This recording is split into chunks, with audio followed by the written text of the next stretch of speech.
Uh-huh. And it's hard to skim because the whole poem fits together. You don't get the point until you go all the way to the end. Well, I usually read till the end, but I mean, without, otherwise, every single couplet or something has so many double entendres and everything that if you really want to get a lot Repetition. out of it, you have to take. But I would just get the general gist of it Yeah. to the end. Yeah. But it was hard. It's like going to the world's greatest coffee shop and you're going to quickly sample all the kinds of coffee. It kind of defeats the whole purpose of enjoying each one. Yeah. I'm gonna light up one more mic, and so remember that they no, that's okay. Okay. Sort of officially started, so. And because of the way he's using the couplet as kind of the surprise at the end, like you're waiting to see, so what, you're going through the whole sonnet saying, where is this going? And then he gives you the secret, not just the decoration on the top, which points to the fact that every sonnet has what Shakespeare inside some of the sonnets calls an argument. It has an argument. It has points that it's making, and it's in a necessary order. So you have to have it.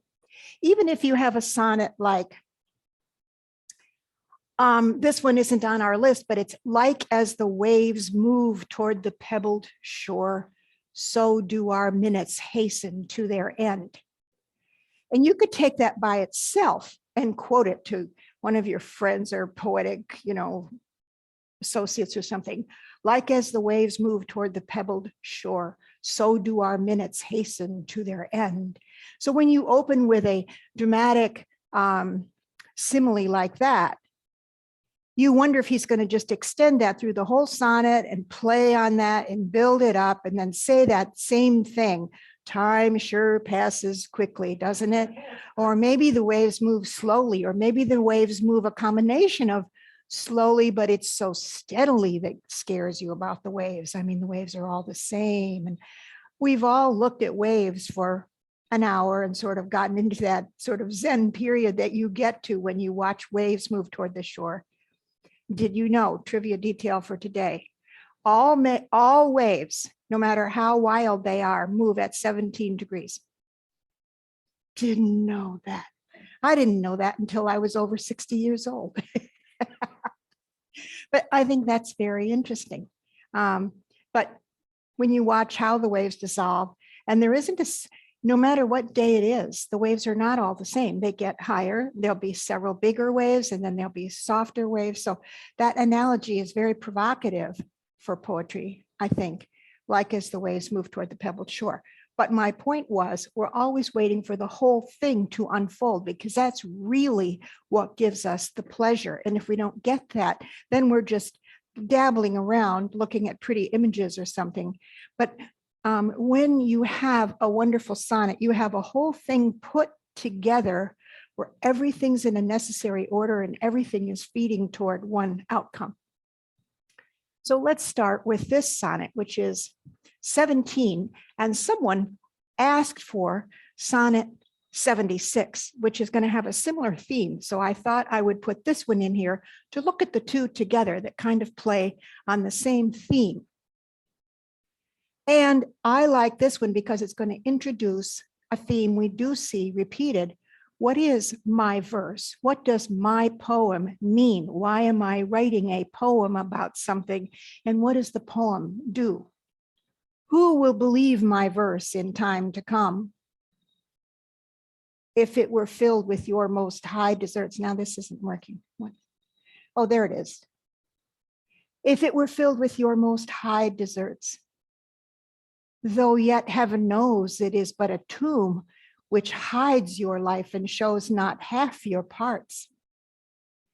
If I could write the beauty of your eyes and in fresh numbers number all your graces, the age to come would say this poet lies. Such heavenly touches ne'er touched earthly faces. So should my papers, yellowed with age, be scorned like old men of less truth than tongue, and your true rights be termed a poet's rage and stretched meter of an antique song, which I think I would say, and stretched meter of an antique song, almost putting the ED in there. Now he's made 3 points in those 3 quatrains. And then we come to the so what of this poem. But were some child of yours alive at that time, you should live twice, in it and in my rhyme. So you get the payoff of living 2 more times if you only do what I'm telling to you to do in this sonnet.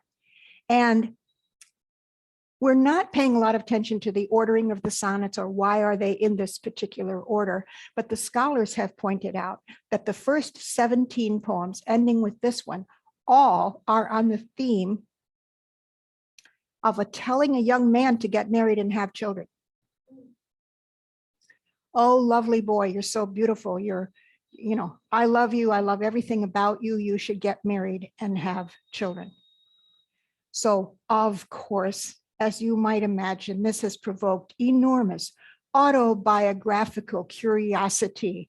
And we go off down this, ivy-covered trail of trying to figure out whether Shakespeare is speaking a code about his private life in all these sonnets and giving little hints and statements of what's going on in his life.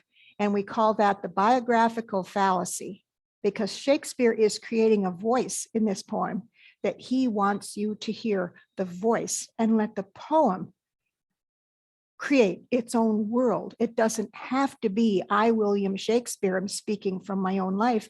He's speaking from a whole poetic history and background that is playing into this. So if we look again at how it's organized, who will believe my verse in time to come if it were filled with your most high deserts? Look at the way verse and deserts are almost a kind of rhyme, their verse and deserts. And yet heaven knows it is but as a tomb. And we see that come and tomb are an off rhyme. They don't actually technically rhyme. They're really an off rhyme. And the same with deserts and parts. Where's my pointer? Where's this down here? Deserts and parts is supposed to be a rhyme, but it's not a perfect rhyme. Hi. If I could write the beauty of your eyes. Now here he's saying, who will believe if my future verse were to tell of all your beauties? If I could write the beauty of your eyes and in fresh numbers number all your graces, the age to come would say, this poet lies. Such heavenly touches ne'er touched earthly faces. So should my papers, yellowed with their age, be scorned, they'd be thrown away, just considered stupid fantasies or exaggerations like old men of less truth than tongue. And your true rights be termed a poet's rage. So age and rage, we have eyes, lies, graces, faces, age, rage, tongue, and song. So tongue and song are again a little bit of an off rhyme, not perfect, but still very pleasing by their similarity. And then we come to the payoff, the so what, but were some child of yours alive that time, you should live twice, in it and in my rhyme. So I find the couplet here really satisfying. It's just so flowing and perfect iambic pentameter. But were some child of yours alive that time, you should live twice, in it and in my rhyme. Perfect rhymed couplet at the end.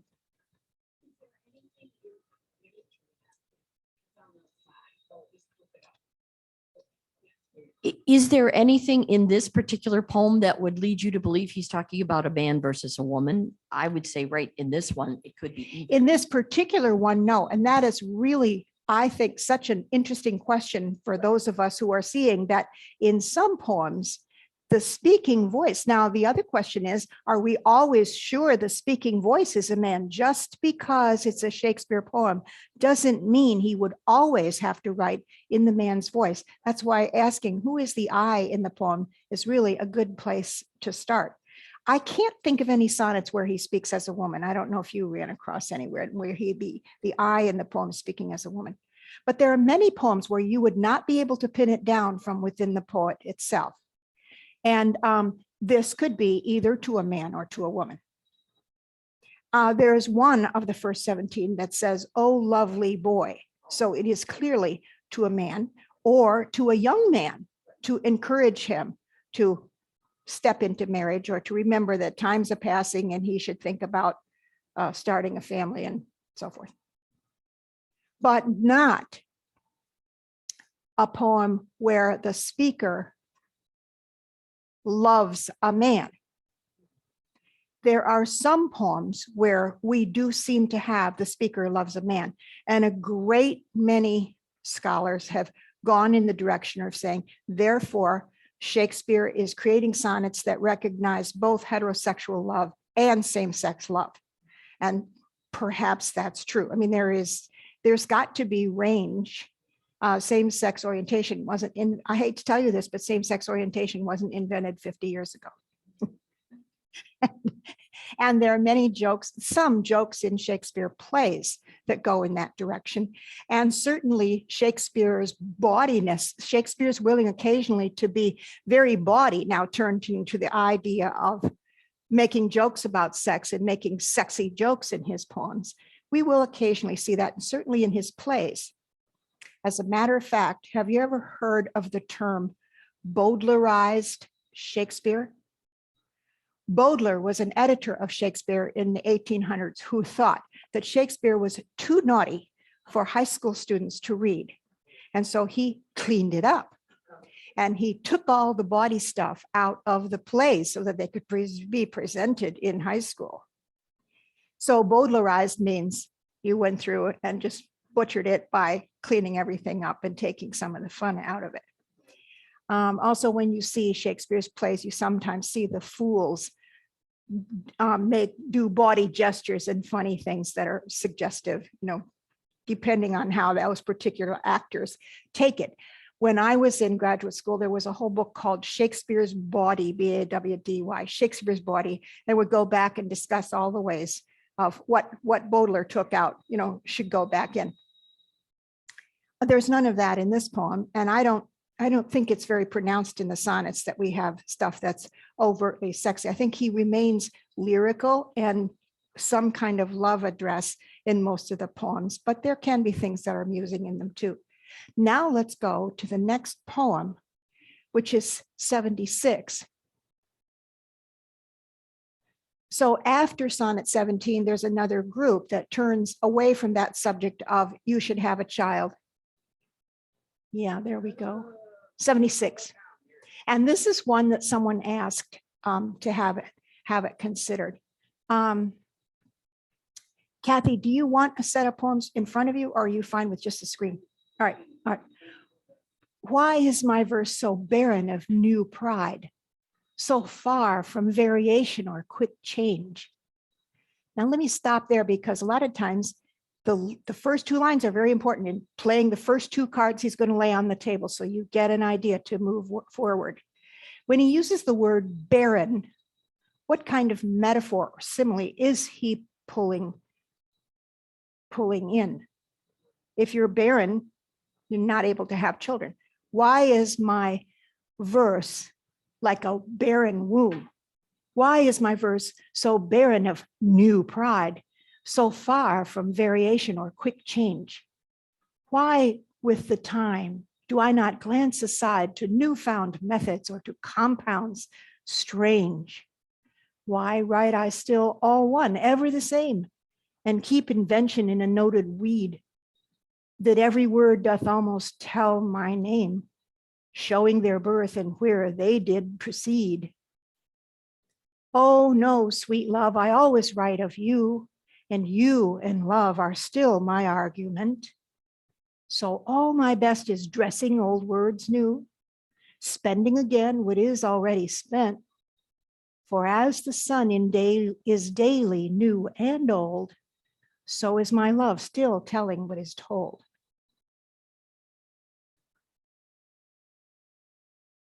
Again, I think the couplet gives you the final, it has a summary effect, kind of says again what the sonnet has been saying. Yes, my theme is always you, you, you. But as I said the first day, remember the old song we heard in high school, you, you, there's no one like you, you. You can make my dreams come true if you'll say you love me too. Now that is trite. There's nothing to it. It's just repetition. And Shakespeare is saying, a well-made sonnet on the same old thing is what I'm doing here. I'm not trying to be cute. What is he saying that he's not trying to do cute tricks in his sonnets? He's not trying to borrow from every contemporary poet of his time, whatever turns or little devices or clever phrases they are getting into, that he is pulling on. There's something about his verse that is not variation or quick change, that stays in the central themes of love poetry and is not always trying to just make it tricky or attention getting. It's as if he has the idea that the verse should be more like a window that doesn't call attention to itself. You just see through it. And it isn't just showing off, oh, look what I can do with fancy words and turns of phrase. Now, sometimes Shakespeare in our time suffers from that idea of undergraduates, and we're so much wiser than the undergraduates, as we were saying before, that they're always looking for the tricky maneuvers and the special decorations and devices and things that Shakespeare is using. It's important to understand the technique, but here this says, for as the sun is daily both new and old, so is my love still telling what is told. I love the sun metaphor. Since I live on 14th Street, it's easy for me to run down to Collin Park and watch the sunset whenever I want to. And I have seen some of the most spectacular sunsets by doing that just as a habit, especially during the pandemic. My outing was to go see the sunset, big deal. But no two sunsets are the same. And they are just so amazing that we never get tired of seeing a new picture of the same old sunset. And that's how Shakespeare is using his sun metaphor in the end. Now, what do you think are some of the ways that he uses barren in the first line?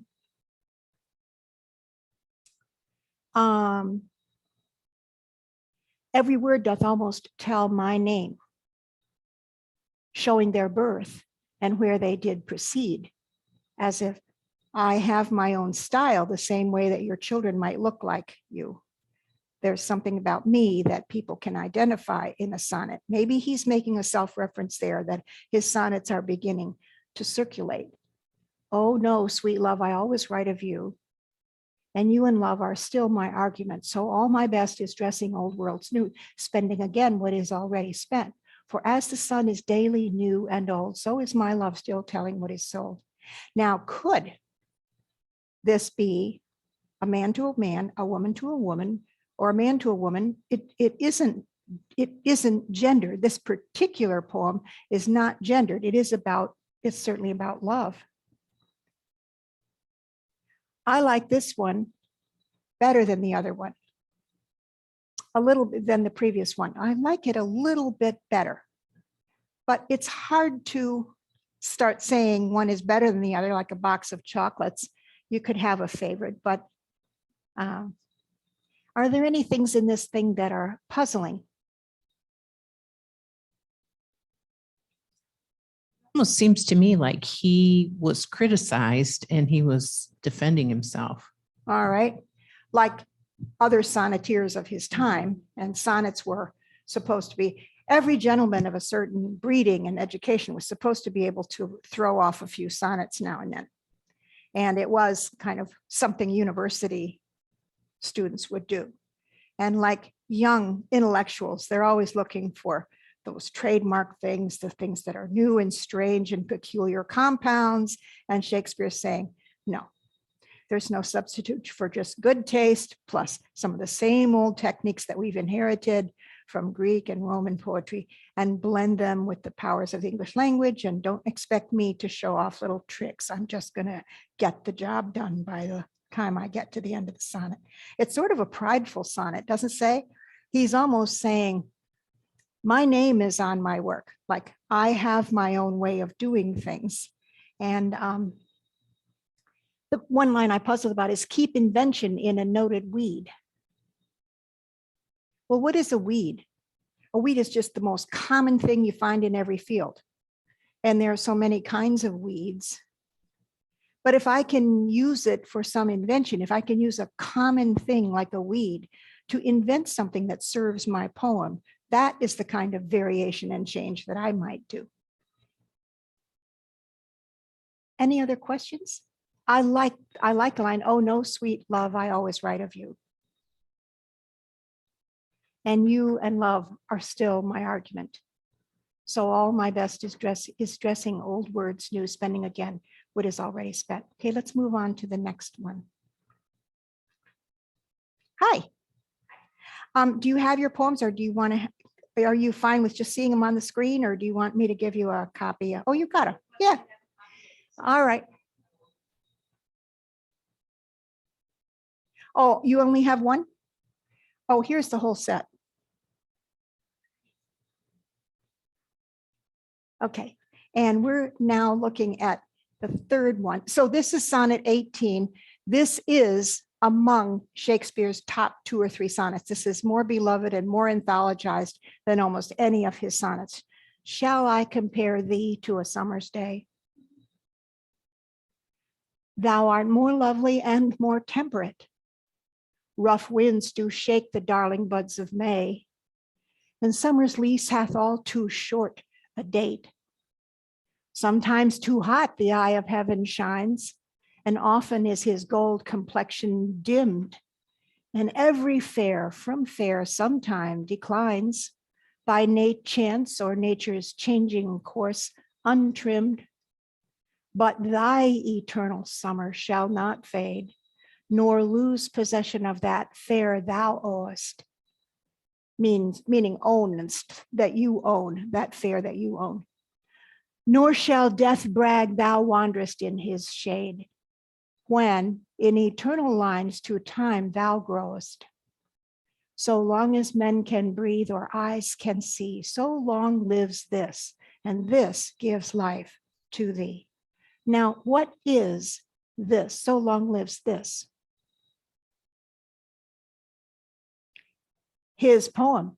He's again praising the power of poetry to overcome time and death. And you will live in my poems when there's no way in nature for you to go on living. So my poems can make you immortal. Thy eternal summer shall not fade. So this eternal summer is a paradox, isn't it? Or a metaphor for heaven or something. Eternal summer is a paradox, but it becomes real in the poem's power to live longer than the subject can live and still be powerful to the future age, where the future age will say, well, that was exaggeration. We're sick of all those fancy images that just describe some perfect woman. Now, does this, the eye, thou art more lovely and more temperate. Let's go back now to the way it unfolds. Shall I compare thee to a summer's day? And we say, go ahead. Or yes. Now, what would you expect if a poem started, shall I compare thee to a summer's day? You're just as lovely as a summer's day, and a summer's day is so golden and fresh, beautiful and green, and that's how I feel when I see you. No, he's going to point out how she's not like a summer's day. We're going to get that not in there again, which is more interesting to say, you are more lovely than a summer's day. Well, all right. And more temperate. And this line, tempo means time. Temp is time, temperate. And what do we, well, let's pause with this word. What does temperate mean? Now, probably has more than one meaning, even in 1600. What is the temperate zone in geography? That middle zone where it's neither too hot nor too cold for human habitation. It's not the tropics and it's not the Arctic. The temperate zone is suitable for habitation.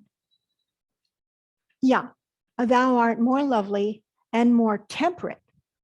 Now, I think the next line is going to elaborate on that, the idea that summer is not so temperate all the time. Rough winds do shake the darling buds of May. That's extreme. It's violent even. And summer's leaves hath all too short a date. It's over before we know it. Sometimes too hot the eye of heaven shines. That's certainly true in Howling, Michigan. It can be extremely hot on a summer day. And often is his gold complexion dimmed. It's raining or it's cloudy or it's cold on a summer day.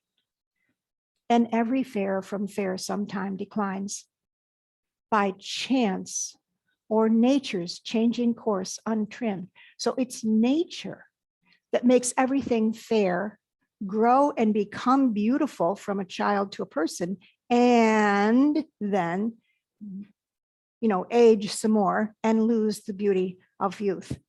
So by chance or something happens that mars the fairness of whatever it is that is fair. And here, what about the word fair? Sometimes when he repeats a word in a line, it does have two different meanings in the two uses. Now, just in general use, fair can sometimes mean fair-minded, like right-minded, fair play. But I don't think that that's necessarily a meaning that's present here. How are you feeling today? Fair. Well, I don't feel good and I don't feel bad. I'm in the middle. Every fair from fair sometime declines. But when you say my fair lady, that's the use of my perfect lady, the beautiful, perfect woman. And in Renaissance poetry, you're going to find the fair lady used that way a lot for the beloved person. So it's every fair from fair sometime declines. I don't think any of the other uses of fair are present here. Here, I think, but everything in nature that is fair from fair sometime declines. A summer's day is fair. But rough winds or the shortness of summer or the cloudy days or the rough winds are going to interrupt or interfere with the fairness even day by day by chance or nature's changing course, the inevitable course of nature, untrimmed. But thy eternal summer shall not fade. So there's the turn in the poem right here. Whenever you see a but, you're maybe looking at a turn. So this sonnet, although it's rhymed in for a unit here, day, temperate, May, date, shines, dimmed, declines, untrimmed, fade, owest, shade, growest. It's got that perfect 4, 4, and 4.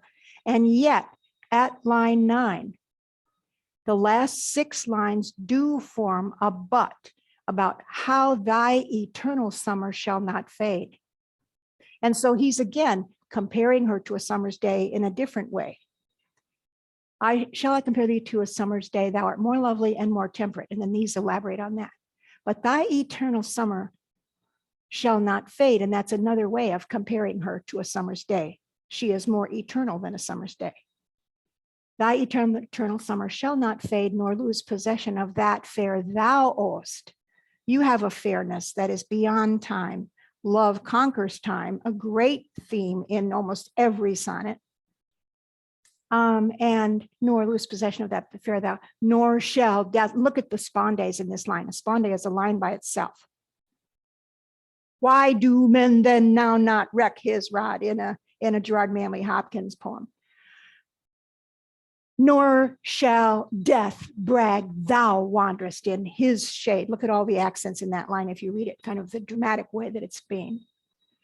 And then this is very smooth. When in eternal lines to time thou growest.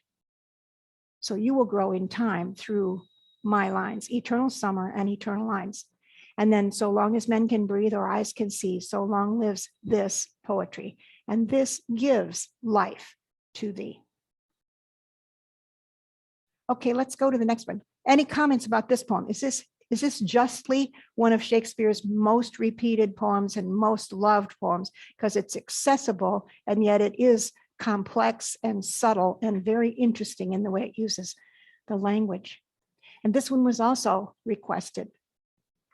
So let's look at 55, not marble, nor the gilded monuments. And when I read this again, I'm thinking of those unbelievable pictures we're seeing of glorious buildings in Ukraine that are being reduced to rubble, just these opera houses. And I didn't have an appreciation of what a fabulous old European city Ukraine has in these cities.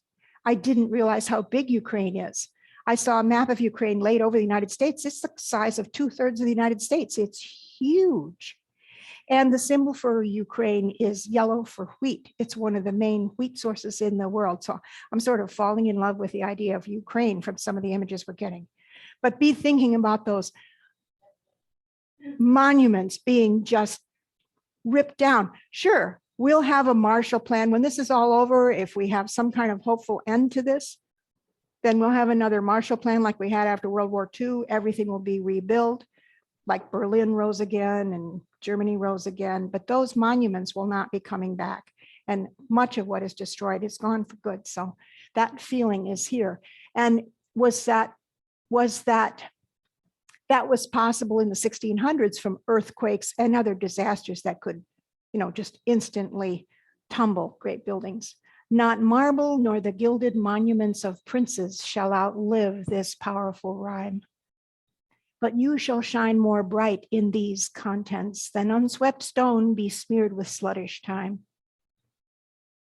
When wasteful war shall statues overturn and broils root out the work of masonry, not Mars his sword, nor war's quick fire shall burn the living record of your memory. Against death and all oblivious enmity shall you pace forth. Your praise shall still find room, even in the eyes of all posterity that wear this world out to the ending doom. So, till the judgment that yourself arise, you live in this and dwell in lovers' eyes. Again, it's about the verse outlasting the ravages of time and war and death. Mars is the god of war. He's frequently going to bring Roman gods into the poem. Mars is the god of war. And here, interesting. That's an interesting point. Why would it not be the memory of the people? Yeah. Well, sometimes the monuments themselves are already standing for a past time and a past people that's being remembered, or a culture being remembered, like the Roman buildings that we have, the Parthenon and so forth, is a monument to all that Rome represented, the glory that was Greece and the grandeur that was Rome and so forth. So a monument itself can stand for a culture or a heritage. But you're right, it's not this isn't about the people that are being harmed.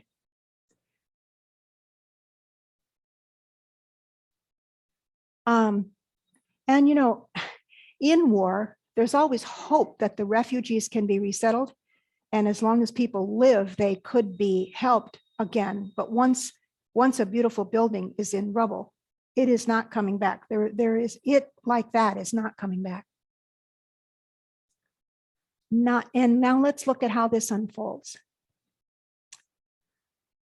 The first quatrain: monuments, rhyme, contents, time. Overturn, masonry, burn, memory. Masonry and memory are kind of an off rhyme. Enmity, room, posterity, doom. Well, enmity and posterity is also off rhyme.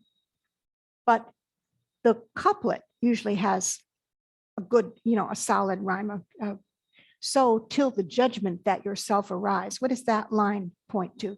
Till the judgment that yourself arise. Judgment with a capital J.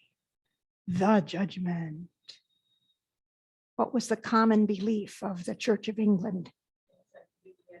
The end of the world, and that the second coming of Christ, and all souls will be raised from their graves to go to the eternal reward. So till the judgment that will raise you again.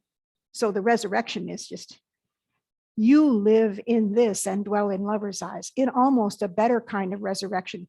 It's like, yes, maybe the judgment will raise all souls again to go to their final rests or whatever. You live in this and dwell in lovers' eyes. So every lover can understand this poem, he's saying, almost a reaching out to the universal desire to love and be loved, and that all these poems are appealing to. But death, against death and all oblivious enmity that is oblivious of everything. We certainly see that in a certain person who's running Russia right now, just pure enmity that is not taking anything else into account. Shall you pace forth against death and all oblivious enmity. And the image of war, unswept stone, besmeared with sluttish time. A monument, even when it's standing, can look pretty terrible if it's not cared for. Have you ever seen a graveyard where nobody's taking care of anything? It's all moldy and falling over and everything is dark and the grass is long. It's really a sad sight. Unswept stone besmeared with sluttish time. You shall shine more bright in these contents than unswept stone besmeared with sluttish time. Now, how fancy were the gilded monuments of princes in the day of Shakespeare? Very fancy indeed. Some of the palaces and grounds of princes in the age of showmanship and grandeur in princely and kingly monuments was in full swing in a nation becoming ever more wealthy. This is also one of the Victorians loved this sonnet. It was very, very popular. They were in love with monuments and they were in love with death and everything that monuments stand for, and so forth. So this was a classic poem in that day. And it's from the Norton Anthology. The Norton Anthology doesn't reprint every poem. This is just one of Shakespeare's leading poems. Let's go ahead with this. Yeah.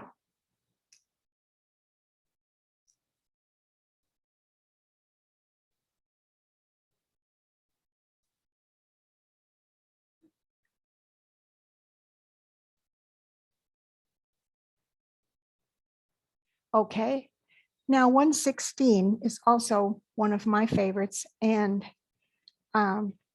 frequently read and used and beloved. Because who is speaking here? Let's read it through. There is an I.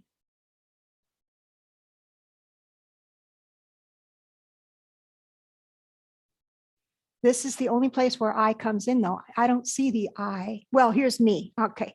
It's in the first line. Let me not to the marriage of true minds admit impediments. And then goes through this. So there is a me here. Let's just read it through. Let me not to the marriage of true minds admit impediments. Love is not love, which alters where it alteration finds, or bends with the remover to remove. Oh no, it is an ever fixed mark that looks on tempests and is never shaken. It is the star to every wandering bark, whose worth's unknown, although his height be taken. Love's not time's fool, though rosy lips and cheeks within his bending sickle's compass come. Love alters not with his brief hours and weeks, but bears it out even to the edge of doom. If this be error and upon me proved, I never writ, nor no man ever loved. So this embeds a number of different figures, but what is it as a whole? Who is it to? Who's the addressee in this poem? Everybody. It is. It's just like a statement. It's like a meditation or a thought carried out, philosophy. And there's reference to he loves, but every lover's eyes. The last sonnet that we read, you will live in lover's eyes. What I say here applies to all lovers of the future. And this is the point Shakespeare's making that is coming to be accepted in the 1600s by those cultures that were more free and more recognizing the individual. Not marble nor the gilded monument starts with the prince with his incredible palace. But the poem is saying the love between two ordinary people is more grand and more beautiful than the most lavish house of a prince. Ordinary people have interior lives. Ordinary people have loves that are just as grand and just as important and beautiful as anyone else's love. It's the idea that every human person has an interior life that is worthy of expression and worthy of notice. That is so taken for granted, I think, in our literary culture, that we forget that there may have been a time when that was new. You were trying to mimic what was noble. You were trying to adore or admire what was noble other than you. Lowly you was looking at something grand. But these sonnets are treating the reader as if everyone is capable of this marriage of the mind and capable of reading it. As we said in the first session, as the printing press came to Germany in 1450, now placards and sheets and broadsheets and penny sheets can be mass produced and the public can learn to read. And the Protestant tradition and influence is saying every person should read the Bible for themselves in their own language. And the Bible is being translated into every individual language all across Europe so that you and I and the common man, if they can read, will be able to go to the Bible yourself. It's like the recognition of the individual soul's power and responsibility for itself. Have you heard of the teaching of Luther that's sometimes refers to as the priesthood of all believers? It says if the priest is no longer your go-between, you yourself have a route to God through reading the scriptures and through your own thought and contemplation. So that building of the internal meditative life is a very important reflection in religion of respect and rediscovery of the individual. Not that that's not there in the Bible itself or in ancient cultures, but it's coming to a new place in the culture as a whole. So Shakespeare is speaking as if he's just every man. And here's a reference to every man. And in the past sonnet, the couplet referred to this love lives in lover's eyes. It's that kind of recognition that every person who can love will have of the center or core of a beautiful love poem. It'll be kind of proven on your pulses, and believing that every person, however humble, doesn't have to have a big vocabulary or any kind of degree to be able to respond to the language the same way that everybody else does. The audiences for Shakespeare's plays were pretty much everybody in the street. They were not just the university students or something. Now let's look at some of the particulars here, or bends with the remover to remove. That seems a little bit opaque, kind of. What does that mean? Love is not love, which alters when it alteration finds. You don't just give in to every quick change of circumstance. Love doesn't just give in to every little obstacle in circumstance that might threaten it, or bends with the remover to remove. It's not so flexible that now you're in love and now you're not. Today you're in love and tomorrow not. Now you love this guy, loves me not, in and out, back and forth. Love has fidelity and sustenance to it. It is an ever-fixed mark. Now this is a North Star image that Shakespeare's readers were seagoing enough to realize that all the ships were guided by the one central one. The star that doesn't move is the North Star. And then all the other stars revolve around it. So you can always navigate in the Northern Hemisphere by finding the North Star.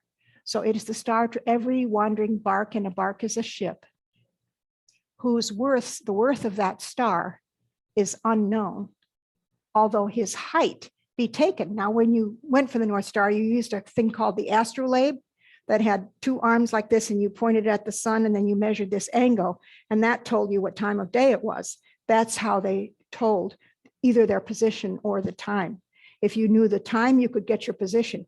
If you knew your position, you could get the time, because they were related and they understood the stars in that way, that they could find time and or position by that astrolabe. So he's making that kind of image here, although his height be taken. Love's not time's fool. Shakespeare's plays and many stage presentations have a fool as a character. Do you remember this from even a serious play like Hamlet? The fool is always making paradoxical remarks and little crazy asides to the audience and doing things that are amusing and funny, but usually making a twist on whatever the theme or idea is in that serious part of the play. Though rosy lips and cheeks within his bending sickle's compass come. Now, when we see time as a scythe, as a reaper, that is an example of pulling a symbol from the culture itself. We're still used to hearing of time as the grim reaper, and time seen as a reaper who comes through the field and with that scythe just mows absolutely everything down. And so Shakespeare doesn't have to explain his figure there, because time's bending sickles compass, now not compass like direction, but the encompass, it encompasses everything. So the bending sickle sweeps over everything. Within his bending sickle's compass come. And Shakespeare has that ability to just compress in a single line that moving picture of time's bending sickle and its universal compass. Love alters not with his. Is that time? I think that is Tim. Every time you meet a pronoun, you need to know, who does that refer to? Love's not time's fool, though rosy lips and cheeks within time's bending sickle's compass come. Love alters not with time's brief hours and weeks, but love bears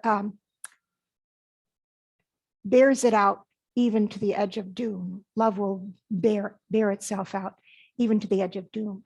If this be error and upon me proved, I never writ nor no man ever loved. Okay, let's move on. He's going to have a couple of other, both religious and love poems like this. I should mention that this poem is reminiscent of a passage in scripture that's one of the most famous passages read at weddings and so forth. Though I speak with the tongues of men and angels and have not love, I am a sounding gong or clanging cymbal. Though I have prophecy and learn all things and have not love, I am nothing. This is St. Paul writing in a letter to the Corinthians, a description of love that actually comes from Plato and other Greek and Roman sources. It isn't just biblical, but there it is in the Bible, presenting this great universal idea. I'm nothing if I do not have love, and has many of these ideas in it. So this concept of love that is attainable by all, but is the ultimate spiritual love that is ideal, is here too. Okay, let's go to the next one. I noticed that everything is negative in this. It's taken all Yeah. from the negative viewpoint to prove a point. Excellent. In the same way that St. Paul was going, though I speak with the tongues of men and angels and have not love, I am nothing. So that nothing thing is, believe me, that's in scripture a lot.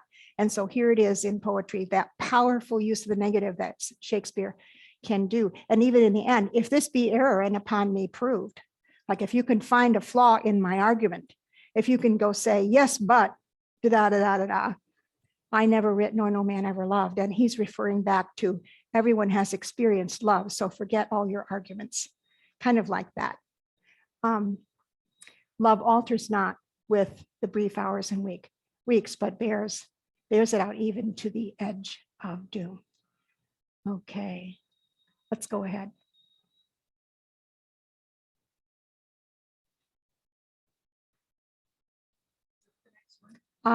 Yes. Now Shakespeare is going to expand the repertoire of love poetry in his time. He's going to take different stances. It's not always, I love you because of your sunny disposition, and I love you because of this, and I love you because of that. He's not going to just cover stock themes. He's going to cover the dark side of love and write sonnets about that as well. The expense of spirit in a waste of shame is lust in action. And till action, lust is perjured, murderous, bloody, full of blame, savage, extreme, rude, cruel, not to trust, enjoyed no sooner but despised straight, past reason hunted and no sooner had, past reason hated, as a swallowed bait, on purpose laid to make the taker mad. Mad in pursuit and in possession, so had, having, and in quest to have, extreme, a bliss in proof and proved a very woe, before a joy proposed, behind a dream. All this the world well knows, yet none knows well to shun the heaven that leads men to this hell. So put that into what is the thought here?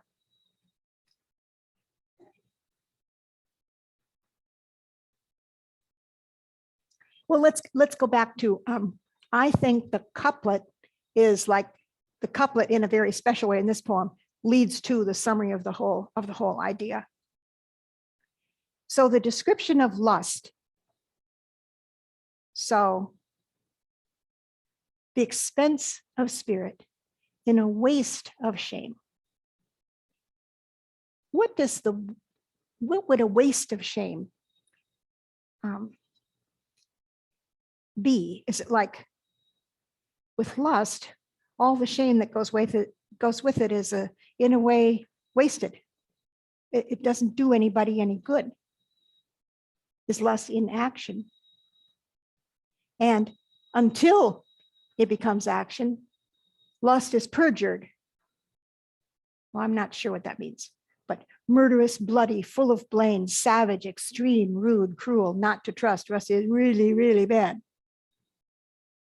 Enjoyed no sooner but despised straight. Past reason hunted and no sooner had, past reason hated as a swallowed bait. Look at how those plays on words that we're becoming used to now, the repetition of the same word and the turn and the paradoxical statement, no sooner enjoyed than you hate yourself. No sooner had, past reason hated. Hated as a swallowed bait.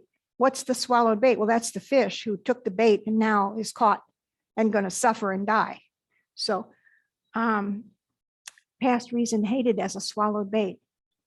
On purpose laid to make the taker mad, implying the person who fished for somebody actually meant to do harm.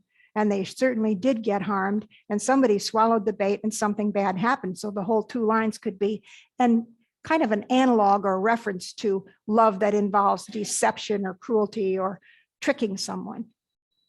Mad in pursuit and in possession. So pursue it madly or with passion, and then go mad once the effects play out. Had, having, and in quest to have. Extreme. In other words, not temperate. Not temperate. And temperate was a good thing back in the other sonnets. So like temperance with alcohol is restraint that keeps you in the realm of sanity. So extreme, had, having, and in quest to have. Extreme. Almost referring to people who just, their whole lives revolve around, it's like an addiction, extreme. A bliss in proof and proved a very woe, but before a joy proposed, behind a dream. All this the world knows well. Like, I don't have to preach this. I'm not preaching to you. Everybody knows this. Yet nobody knows enough to really avoid it all the time. So he sort of, the last line admits that it's still a temptation in spite of everything that I've said. There's still all this the world knows well, yet none knows well to shun the heaven that leads men to this hell. Have you ever It's like an illicit love affair It does. that he regrets. Mm-hmm. Now, does that mean that Shakespeare has to have had his ups and downs with morality and immorality, let's say? No, I don't think so. He's writing a repertoire of love. The poet has a right to take a stance that he understands out there in the world without making this an autobiographical poem. He needs the freedom to be able to take these stances and explore the power of poetry in these different stances and situations so that the poem is its own world and its own expression, and it is not a story of Shakespeare's life. Now, what we know about, I will give you a couple little facts. Shakespeare was married at the age of 18, and his wife had a baby 6 months after they were married. So Shakespeare was married young himself. They had a child, and then they had twins a couple years later. But pretty much for many years after that, Shakespeare was in London doing his theater thing, and his wife was back in Stratford with the kids and her life there. And he would come and go to some extent. So Shakespeare is in theater, he is in London, and his wife is not with him. So those are facts, and that he is reflecting that he knows how other people live, the stories of other people. He observes what other people's love stories or family stories or life stories are. And these are the way, he's almost like being the prophet and priest of the culture here in his voice. Not necessarily, I know it as well as you do, and you know it as well as I do, and you know that I know that you know that I know that how things go really haywire sometimes. Okay. Do you like this poem? Would you give it to your teenager as a warning to take, watch what you do? Wondering, could you even read this? Do you think it could refer to like venereal disease and the problems with going to prostitutes and things like that? I mean, if you wanted to read a lot, he doesn't explicitly say that, but going mad. Yeah, and they did understand venereal disease. They did understand that some diseases were sexually transmitted and they were no fun to have, and it brought about blindness and madness and everything else. Yeah. Untreated syphilis will make you mad. So it is, I think that could be, yes, it could be. It would be if as he's taking the role here of prophet and priest to the culture, I know what I'm talking about. In the same way that in the true love, the marriage of true minds, if this be errand upon me proved, I never writ nor no man ever loved. I know that you know that I know that you know that true love exists. And the same is true here, that false love, or this could be called a form of false love, exists out there and plays terrible havoc with the spirit and the body of man and so forth. Yet none knows well to shun the heaven that leads men to this hell, this particular hell. Mad in pursuit and in possession. So using mad in two different ways, because when you have syphilis, you really are going to go mad and there's no way back. But mad in pursuit just means crazy love, you know. Okay. The expensive spirit and a waste of shame. This is not actually one of Shakespeare's most widely read sonnets. The anthologies don't necessarily pick this one up. I think they would get, if you put today with what's going on now with states trying to control what goes into high school books, this one has no chance whatsoever, even though it's preaching about the dangers and insanity of ungoverned love. But, you know, it's outside the boundaries of what some people think is respectable traditional poetry. Does it sound like something that some of these things could come from the pulpit, even with great passion and fervor from a pastor? Possibly.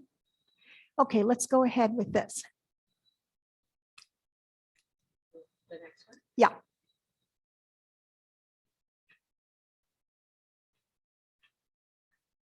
Okay, this one was also requested, and I forget which one of you asked for this one. Lo, as a careful housewife runs to catch one of her feathered creatures broke away, sets down her babe, and makes all swift dispatch in pursuit of the thing she would have stay, whilst her neglected child holds her in chase, cries to catch her, whose busy care is bent to follow that which flies before her face, not prizing her poor infant's discontent. So runnest thou after that which flies from thee, whilst I, thy babe, chase thee afar behind. But if thou catch thy hope, turn back to me and play the mother's part. Kiss me, be kind. So will I pray that thou mayst have thy will. If thou turn back and my loud crying still. And these little, this is a self-reference, and this is one of the few poems where scholars think, and we think, he's referring to himself as Will Shakespeare. If a housewife runs after a chicken, in what situation does she do that? My grandmother prepared a chicken dinner the old-fashioned way. She went out and caught the chicken herself. And I was about 4 or 5 years old when I would see this, and I was just, wow. I couldn't believe what grandma was capable of with that hook she had. And the poor little chicken, So, but this was, a daily or weekly thing that the housewife would go out, and her husband's not around. He's off in the field. You have to catch your own chicken if dinner's going to be ready. So, and you have to try to catch the one you want. So when one of her feathered creatures broke away. Now, does that mean she's so fond of Henny, her little chicken, that the chicken broke away? And no, this chicken is on her dinner menu. And that's why she's sorry that the chicken wouldn't stay in one place so she could catch him easily and wring his neck, or her neck, I guess her neck. So there's more to this than meets the eye the first time you read it. But Shakespeare isn't necessarily introducing a housewife who's planning to, well, now, wait a minute, maybe he's saying, whilst he's calling attention in line 5 to the neglected child that's standing by, watching her, doesn't understand what she's doing, and chases after his mother. So you do have a comical picture of the mother chasing the hen and the child chasing the mother. And it's just hopeless. Round and round the barnyard they go, because grandma certainly had to circle the barnyard a number of times to get that thing. And it was just very dramatic to see her catch it, wring its neck, or put the chicken on the stump and use the axe to go, there goes. And then the chicken runs around with no head for a while and blood streaming out of it. This is extremely dramatic for a 5-year-old to see. And then to eat the chicken at dinner that night. Yeah. So and I think that's probably the way chickens were usually caught back in that day. So Shakespeare is referring to something even more common than what we would still recognize now. In pursuit of the thing she would have stay. There's that nice paradox again. Whilst her neglected child holds her in chase, cries to catch her, whose busy care is bent to follow that which flies before her face, not prizing her poor infant's discontent. So runnest thou after that which flies from thee. Now, what could that be? Would that be another love? Is this a poem that's saying you're running after some other love and I'm chasing you, and please turn back and come back to me? Or is it more general that chicken represents anything that would busily take her attention away from the child, be it her career, her chores, talking with a neighbor, or whatever else she does that the child doesn't understand and mom's not available right now? Like mom is typing, and when she tells me to go away when I come in the room, or something like that. So runnest thou after that which flies from thee. Or it could be a desire or a career or something that takes the mother away and occupies her attention a little bit. I don't know. Maybe that's forcing the idea a little bit.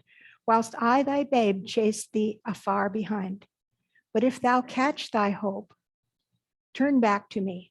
But thy hope here is more general than just anything that was said about what the chicken actually represents. The chicken is just what she's trying to do.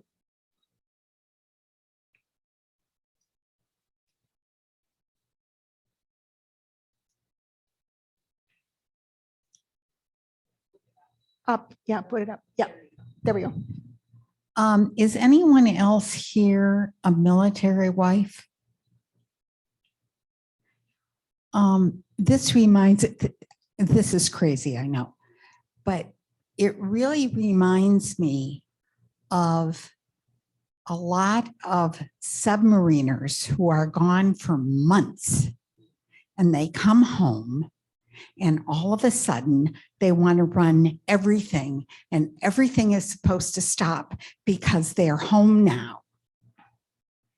And I can't tell you how many marriages that destroyed because mother has had to be mother, father. She's sold cars, she's bought houses, she has been the single parent for her kids. I once talked to a lady whose husband was in the alternate team to a submarine we lost. And I said to her one day, how do you deal with this? And she says, when he's gone, he's dead. I have to run things. And if he comes home and decides that everything now stops, then that marriage is in trouble, big trouble. Good. That is such a good, I don't think that's crazy at all. I think this poem is in some way about that, about the distraction that takes one away from the other. And then it, in a way, can't be repaired, or there's fear that you can't go back to the way things were before. You can't go home again. And it can happen in so many ways, even if he comes home completely, together, he has his act together, he hasn't lost his mind or become a post-traumatic stress victim or something. He's just not the same man. If he is the same man and he's been in a world where things are very ordered and you take orders and a man is supposed to be head of his household, and he comes home and she's been managing things all this time. It's an incredible marriage buster. So the plea here to come back to thy will, come back to me the way things were before. That's why that's in a way why the voice is of a child here who's so dependent on that mother, or was so dependent on that mother. And yet his loud crying is pleading with her. If thou turn back, and my loud crying and still my crying by coming back to the happy home. But you're pointing out that maybe that you can't come home again. And it really is a, how careful. But the old lifestyle can't come back. The old life is hard to adjust to again. Many women after World War II, like Rosie the Riveter, the famous figure on the poster, went to the factory, learned what it was like to collect a wage and be with other workers all day, and the world of work and to some extent the pride and accomplishment of that. And then the men come home and the women are told, get out of the way. The men need these jobs now. You have to go back home. And an enormous, revolution took place in the culture after 1945, when all the GIs come back and want to take their previous places. And then women are expected to step aside. And sometimes it was extremely overt that was true. There were announcements of policies that men were to be preferred, and particularly returning servicemen were to be preferred in the hiring policies. And all of a sudden, women who had jobs could no longer get them or had to leave them. I like this. This poem is clear on a first reading, sort of, isn't it? It doesn't have a lot of puzzles in it about I, thy babe, chase thee afar behind. This can also be a gap between their worlds, where she knows so many things and he knows so many things and does so many things that she's completely cut off from the world that he lives in now, of technology and the aspects of war or whatever it is that's taking them away. But if thou catch thy hope, turn back to me and play the mother's part. Kiss me, be kind. So be kind. And kind has more meanings than just being nice. Your kith and kind, your kind is kind of your your style, your world, your kin and kind. So even their kinship, or the bond that was there before, when he was a small town boy who hadn't been away to war, and he might be strong and he might have been a big football player and whatnot, but now he's in a whole different world, and he's not even connected to his town or those people anymore the way that he was before. The whole world changed. So again, it's nature and time and the world threatening and challenging a love, and then the loud crying that the love could come back that was known before. Let's go ahead and look at, I do like this sonnet very much. I think it's a little bit puzzling. It is a little different to have the speaker speak as if a child, but again, it illustrates that Shakespeare can take any stance that he wishes. So let's go ahead then to the next one. Okay, that's it. Okay. Now, what did we see today in the different sonnets that we saw?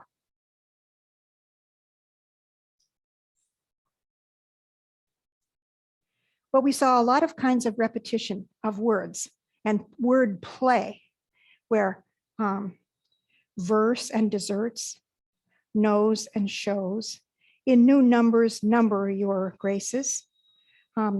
Something touched you can be touched in verse, a different use of the word touch.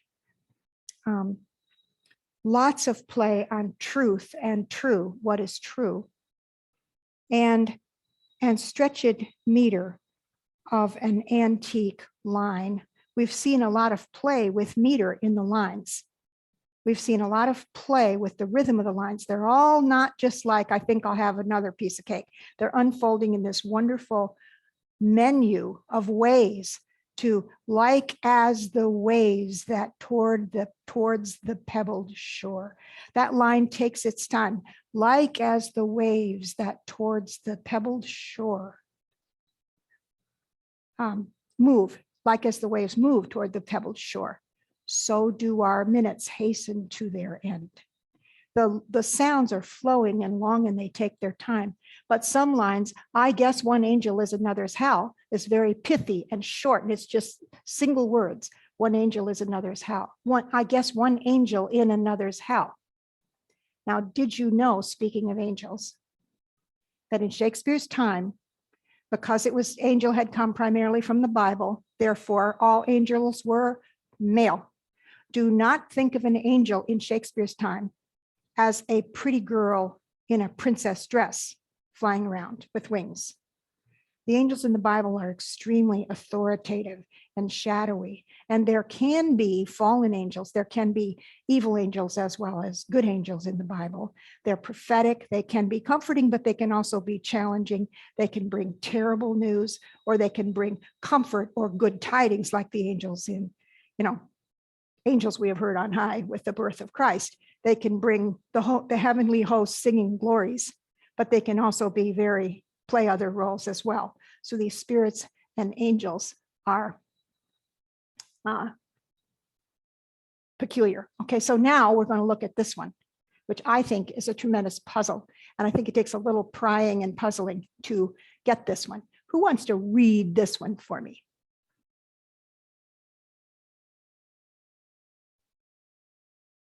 Okay, I'll read it. I never ask somebody to do it if you don't want to read.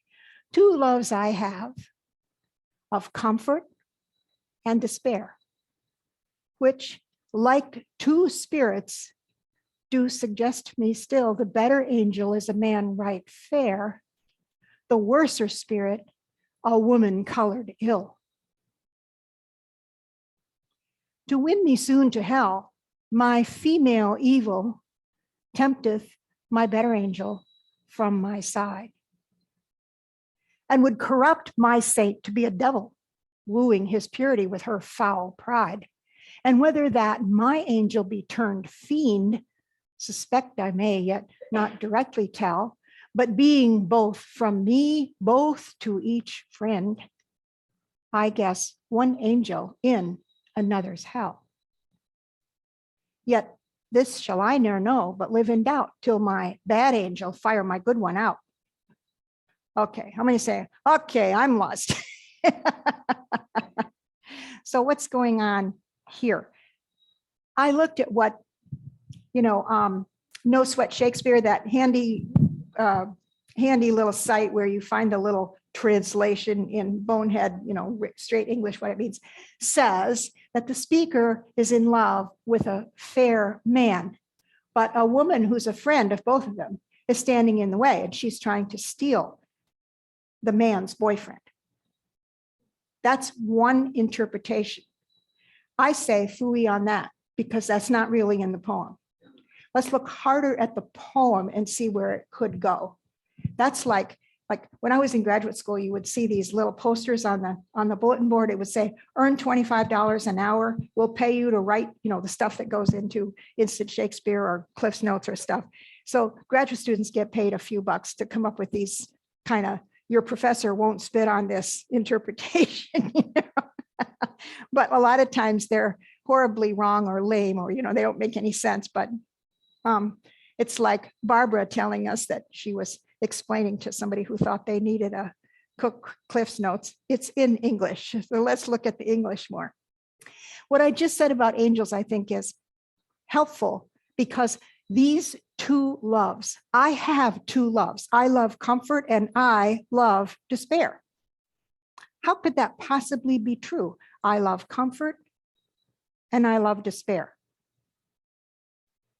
Now, could we say, since we're talking about an interior world here where a lover is speaking, could we say that when true love is looking you in the face and you're thinking about it and you think, this is my true love, you feel comfort and you feel despair, like fear, cold, hard fear. How many people on the day they get married have to admit they do have some element of fear? A whole life is behind you.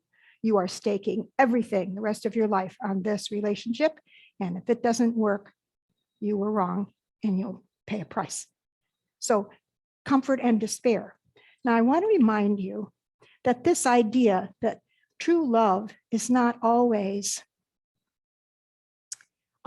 free of fear. Let me read you this. You're going to feel like this is crazy, as Barbara says.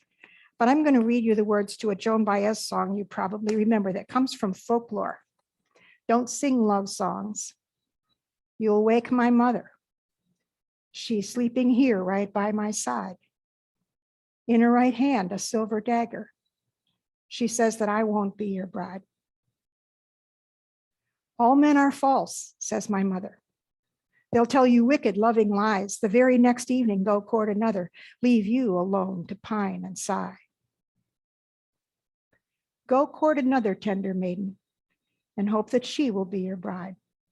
For I've been warned and I've decided to sleep alone all of my life. What happened in that poem? I just think that's a beautiful song. How many of you remember Joan and others? It's a folk song, so I guess it's been sung by many people.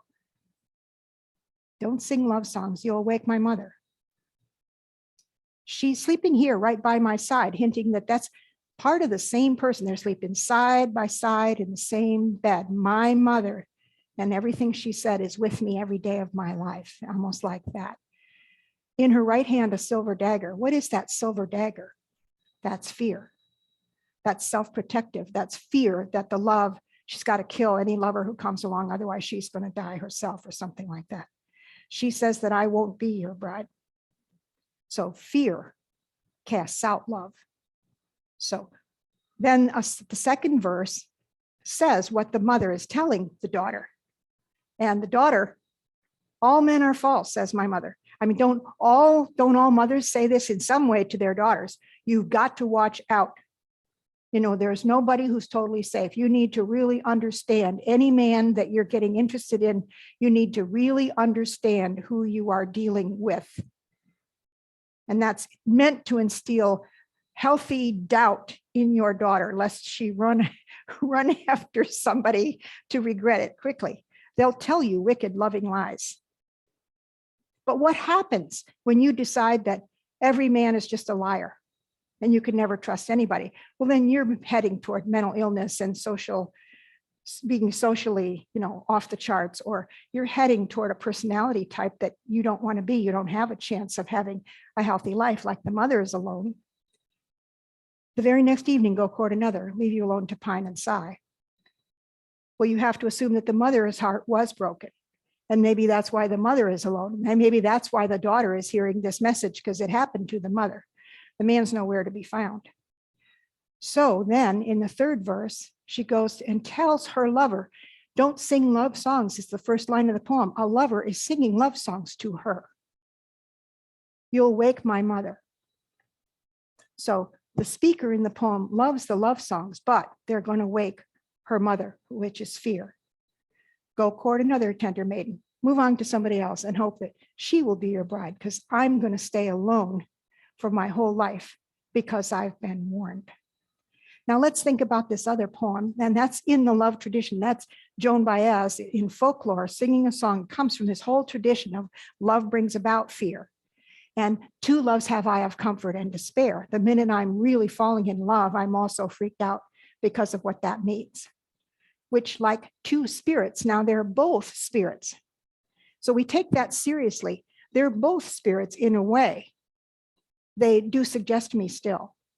In a way, they both characterize me. Both spirits speak to me. Both spirits give me ideas. Both spirits are registering with me. The better angel is a man right fair.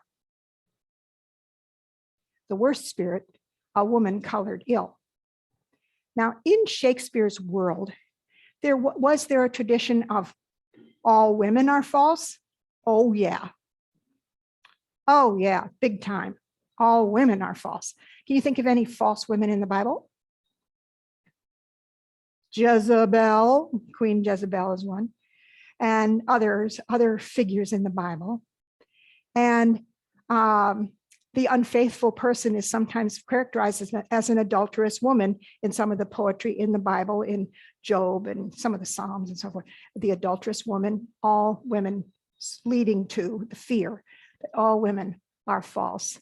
Now the man right fair, what does fair mean here? Well, in Shakespeare's world, we had the idea that reason itself is the ultimate manly characteristic. That if man has reason, that brings right reason to the fore, which can control all unruly emotions, balance all ugly and evil things in the world with that which is good, and remain centered on that ego that kind of steers the ship as captain of the soul. And that idea that the manliness is the ability to balance everything and not get sidetracked by wildness or hysterical.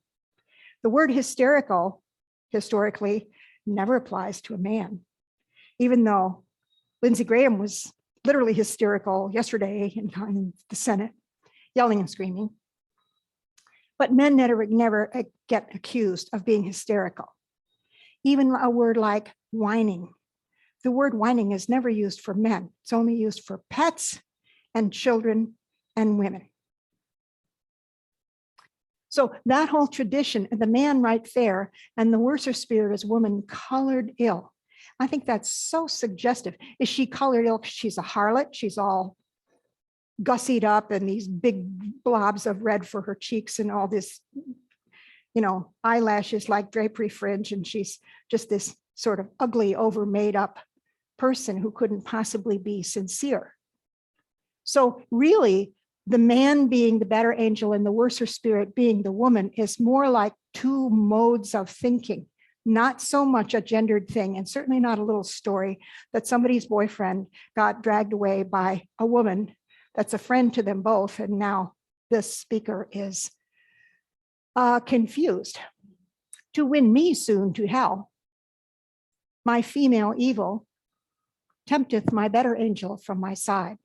So my tendency to look to love for comfort and joy and confidence and faith, hope, and love, let's say, that mistrust and evil is tempting me to step away and would corrupt my saint to be a devil. So the better angel is a man right fair.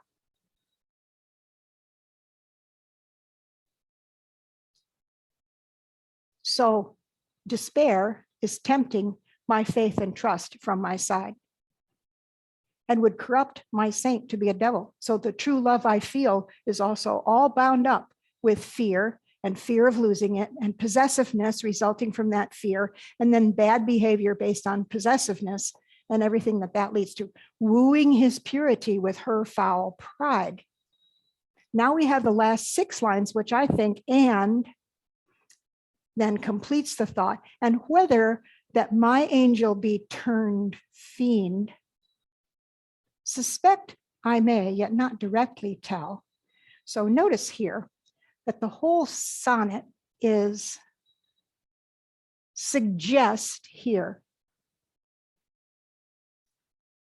corrupt here, to corrupt me as a verb, suspect I may, and I guess. So we have conjecture, suggestion, suspicion, I suspect, and guessing.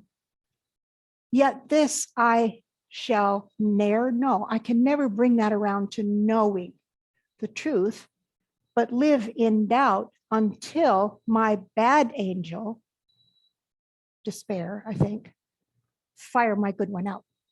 But even the phrase fire my good one out, what does that mean? Does it mean get rid of it, overcome it? Probably. Fire my good one out, win over, till my bad angel, fire my good one out. Well, if the bad angel is supposed to fire the good one out, then the bad angel would be the woman colored ill, wouldn't it? Or whatever that represents. But maybe this could be read either way.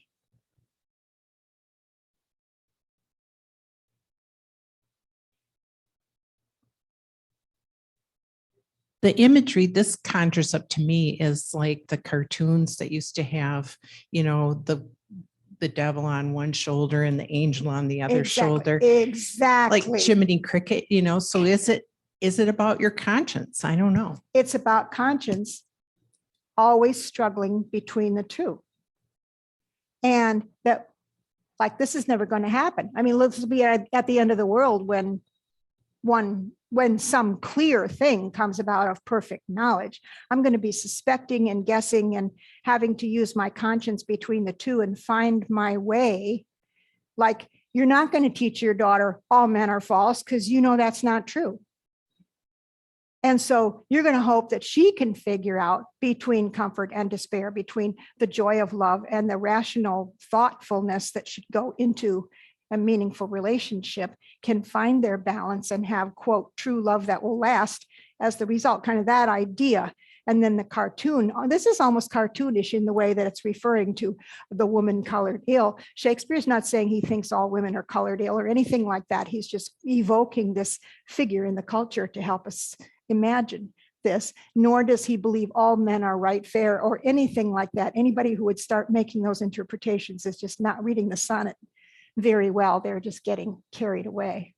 Despair still, fair ill, evil side, devil pride, fiend tell, friend. This rhyme, fiend and friend, is a great rhyme because they're opposites there for the very similar word, tell and hell. I can't tell. I can't directly tell. I guess one angel, I wondered when I read that with this, whether this word is supposed to be is instead of in. I guess one angel is another's hell. That would also sort of make sense. And it sort of says sort of the same thing. I guess one angel in another's hell. So to the woman colored ill, true love would be her hell, I guess. This shall I ne'er know, but live in doubt. And living in doubt, I think Amy's got a good idea here that just represents the inner life that will always have to struggle with conscience, always embedded with that idea that as a human being, we are always in doubt. We don't it didn't come falling down from the sky to have perfect knowledge of everything. And we don't, now we know in part, but then we shall know in full. And that's in the Bible too. So you're never going to have full knowledge while you're still a human being. You're going to struggle with things and try to figure them out the best that you can. How well do you like this sonnet? I like this sonnet because so many of these are pushing the boundaries of the repertoire of love poetry, going into different stances and areas and creating sonnets that do not just say, I love you because of this and I love you because of that. They're not simple love poems that say the same thing over and over again. He does say, I'm only telling what's been already told. And it's true that none of his themes are really new in philosophy or religion or the struggle of the soul to find truth. But he is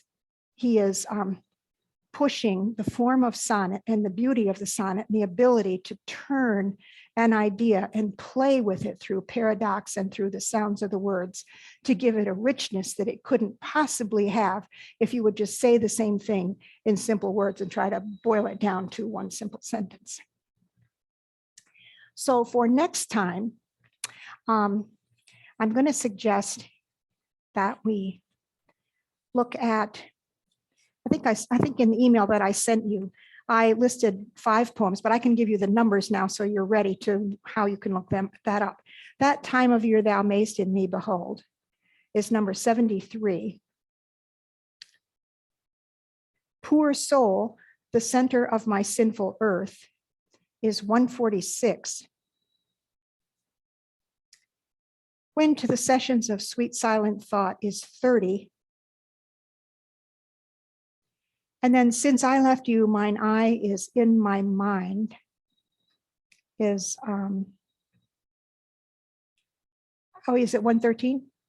Oh, thank you. I didn't have that one down. 113. And we did why is my verse so barren of new pride? We did that. So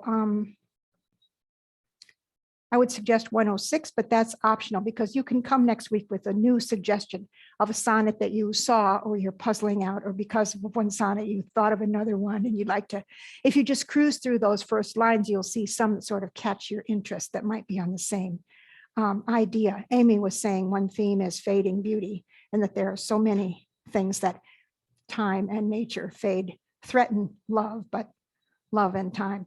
There is a saying that all of English poetry has only one theme: transience, the transience of life. And that's got a certain kernel of truth to it, because every sonnet has some kind of compulsion that's leading it forward and trying to balance and make things beautiful. And for next week, do you have one favorite sonnet? I mean, that's kind of an old-fashioned game. What is your favorite sonnet? But I think some of us do kind of come to one that really was our favorite in the way it enriches an idea and carries a beautiful sound to it as well. How many of you have looked online to see Sir Patrick? Yeah, read these. He's really good, and it does help a lot. That's on the No Sweat Shakespeare site, isn't it? No Sweat Shakespeare has him reading them. So it really helps to listen to his beautiful voice, giving a nice delivery to this that's dramatic, but not overly pretentious or too artsy. You know, he does a beautiful job of reading it. Any questions? Thank you. And if you want to write a sonnet, I would love to see it. I'm not assigning that. Writing a sonnet is not as hard as you think, but you might, mine would turn out to sound like 14 lines of I think I'll have another piece of cake. I just. All right, so I'll be looking forward to seeing you next week, and send me an email if you have any questions or issues. Thank you, Linda. Thank you, Amy, for your help.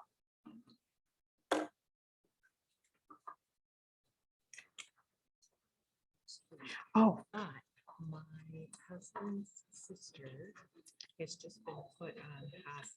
She has ALS. oh, And we're planning to go the first week of April. But he's so fascinating. And he's like, Oh. no, we'll wait until then. And I said, we can go in April. So if he So you're feels gonna- like he needs to go Yeah. sooner, I'll let you know. okay, fine. And anybody here can, Right. switch the sonnets away. Kathy can do it. Yeah, thank you. I just thought I should give you a heads up, Sure. Just in Sure. Okay. And I guess Susan will take care of this. I don't need to do anything there. Did she give my, there wasn't another one, was there? no, I think that was the last one. That was the last one. Now, did she give me back my Thumb drive? thumb drive? Is that No, yours? no, it isn't. Oh,